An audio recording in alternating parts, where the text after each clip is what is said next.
banderas, pegatinas, las sirenas, las bufandas, los piquetes en cocheras, las declaraciones del ministro insultante, el viejo sindicalista, el estudiante. Es verdad que han pasado muchos años desde la última huelga general,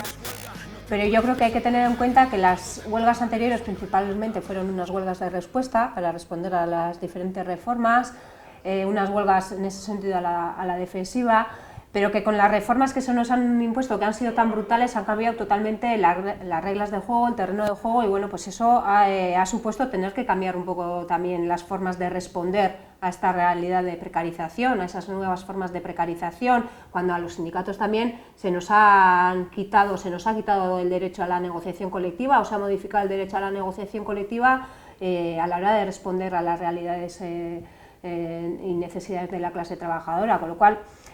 durante esos años, digámoslo así, hemos estado generando condiciones para dar este salto. Bueno, creo que hay indicadores muy evidentes de la necesidad y de la oportunidad de la huelga, ¿no? Entre otras,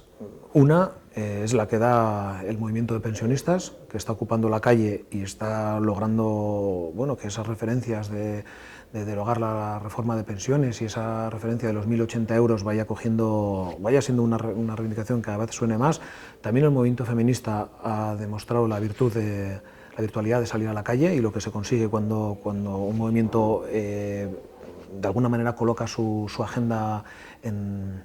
bueno, también en los medios y en las agendas políticas, y después también los centros de trabajo, es decir, el incremento de los conflictos, de las huelgas durante los 2 últimos años es un indicador muy claro del cabreo de la gente y de esa percepción de que nos están robando la cartera en un contexto de crecimiento económico, ¿no? Entonces, si sumamos por lo menos 3 de esos elementos, nos da yo creo una situación muy de necesidad y de oportunidad de una huelga general. Hay que tener en cuenta que este proceso de precarización no se inicia en el año 2008, con la crisis del año 2008. O sea, que ha habido,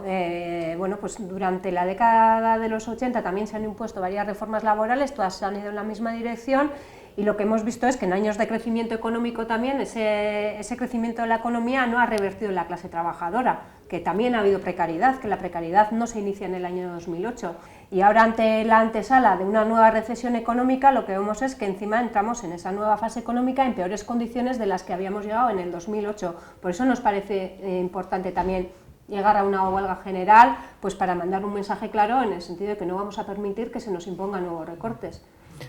Había una frase que utilizábamos en los años duros de la crisis, que era que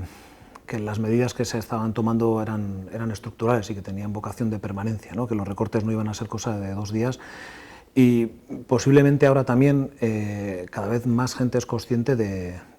la dimensión del atraco, ¿no? De la dimensión del ataque, de los recortes que se hicieron en pensiones, en la reforma laboral o en cuestiones sociales no eran de ida y vuelta, sino que tenían como objetivo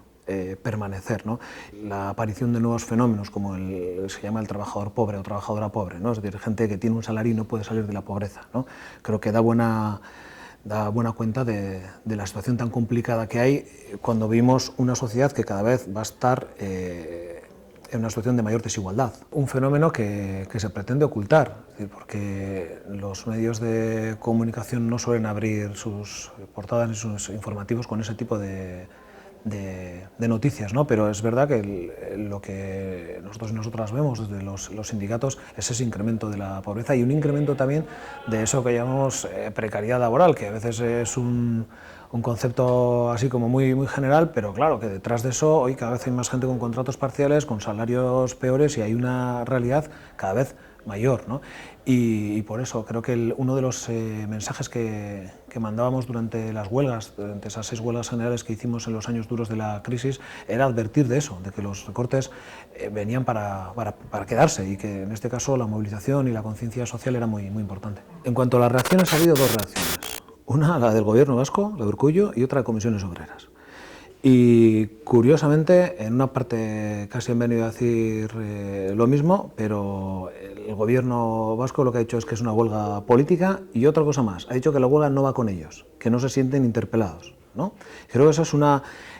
parte de una estrategia, la estrategia hacer la del avestruz y entender que reivindicaciones tan fundamentales como las que estamos haciendo no tienen nada que ver con su política. Claro que evidentemente es una huelga política. Cuando hablamos de la vivienda, cuando estamos hablando de los salarios, de las pensiones, son decisiones políticas, no hay ninguna duda de eso y lo decimos además sin ningún tipo de complejo. Claro que es una huelga política, no puede ser otra cosa, ¿no?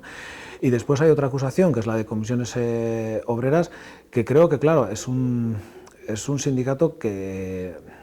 está ante una gran contradicción. Está ante una gran contradicción porque parte de esta huelga lo que plantea es la derogación de reformas de pensiones, que ellos aprobaron cuando y el mismo día que los que convocamos esta huelga estábamos en la calle, el 27 de enero del 2011, ese mismo día que estábamos protestando contra la propuesta de reforma de pensiones, ellos estaban pactando con el gobierno de Zapatero, UGT, comisiones y el PSOE. Por lo tanto, creo que el problema de comisiones no es tanto que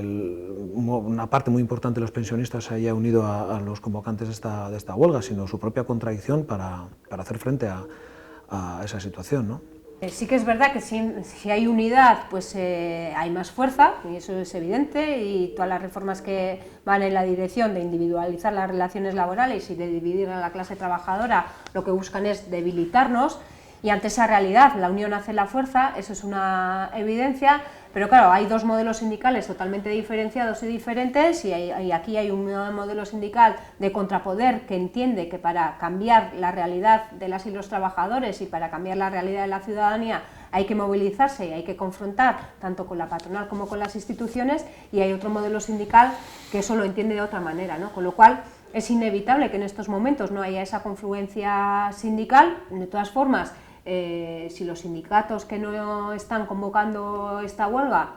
están de acuerdo con los planteamientos de la huelga, si están de acuerdo con pedir la derogación de las reformas laborales y la derogación de las reformas de pensiones, si están de acuerdo con las reivindicaciones que se plantean y si están de acuerdo con la necesidad de construir un marco propio de relaciones laborales y protección social, pueden tener cabida en esta movilización. Entendemos que no va a ser así,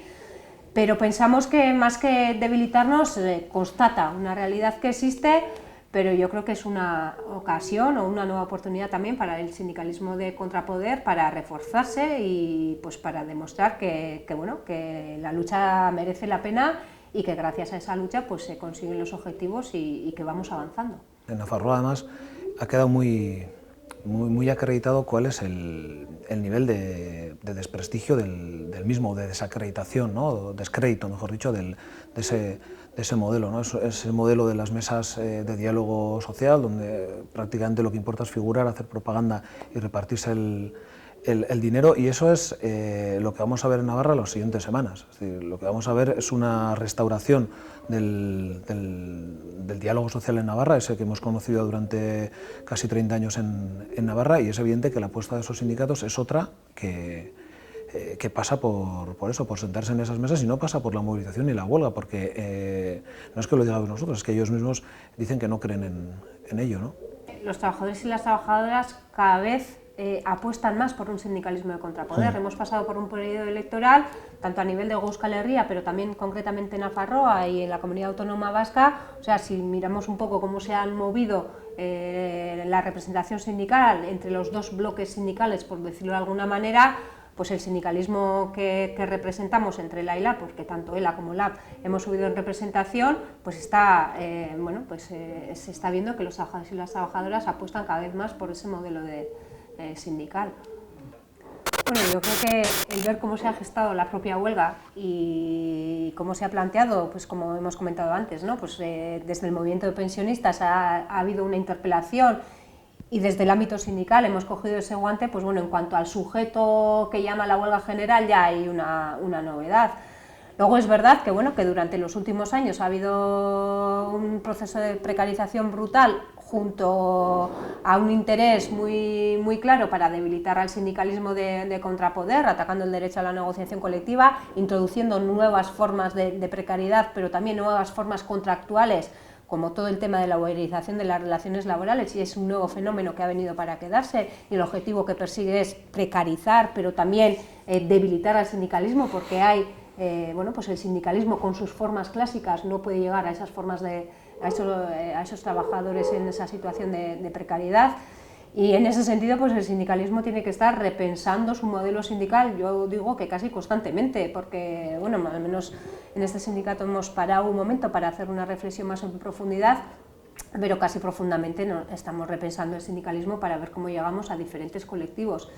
En ese sentido, pues este formato de huelga, que en cuanto al sujeto que llama la huelga también es un poco diferente, sí que nos parece que da la posibilidad para que otros colectivos también se sumen a la huelga. Y luego pues tendremos que ver, o tendremos que ir hablando, pues si en el diseño de la huelga, pues si cabe o no hacer cosas más novedosas, por decirlo de alguna manera, ¿no? Pero igual, antes de hablar de innovación, que estoy de acuerdo, y hay que incorporar a todos los sectores, y creo que la huelga busca eso, ¿no? Desde el punto de vista de llegar al mayor número posible de personas y de movimientos y de inquietudes, ¿no? Pero igual hay un estadio previo a esa pregunta de la innovación, que es darle mucho valor a lo que estamos haciendo. Es decir, porque que organizaciones sindicales que son mayoritarias en su ámbito, que son capaces de trabajar con organizaciones sociales, con pensionistas, con ecologistas, con feministas, con diferentes organizaciones sociales, organicen en su ámbito una huelga general, eso es inédito en Europa. Seguramente el mundo es muy grande como para atreverme a decir que no se está haciendo en otro sitio, pero esa realidad en Europa es inédita. Y creo que hay que dar mucha importancia, sobre todo porque el valor de organizar a la gente, de recurrir a la huelga sin ningún tipo de complejos y sobre todo con mucha convicción, es algo que no pasa en muchos sitios del mundo, ¿no? Y creo que hay que partir de eso, de saber que lo que estamos haciendo es algo importante. Aquí lo que sí está viendo es una intencionalidad muy clara de atacar a cierto sindicalismo, una intencionalidad tanto por parte de la patronal de desprestigiar al sindicalismo de confrontación que en este país representa la mayoría sindical, una intencionalidad también de las instituciones y también de muchos medios de comunicación, porque es muy curioso que llamemos a una huelga general y que haya grupos de medios de comunicación que practican el apagón informativo, que prácticamente, o sea, ante un llamamiento a una huelga general, con el punto de inflexión que supone eso en un país y con lo que va a generar, pues que sea una noticia que prácticamente desaparece, que no coja peso, ¿no? Pero eso sí que es importante, pues es verdad que el sindicalismo tiene el reto de tener que estar reinventándose y tiene que adecuarse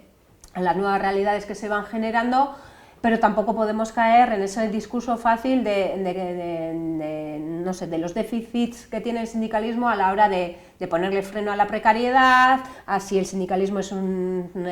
útil o no es útil, bueno, porque muchas veces también hay mucha intencionalidad por parte del sistema para que esos debates cojan fuerza. Y hay que poner en valor también lo que se está haciendo, hay que ver un poco lo que hay alrededor y lo que está haciendo el sindicalismo que representa a la mayoría sindical en este país.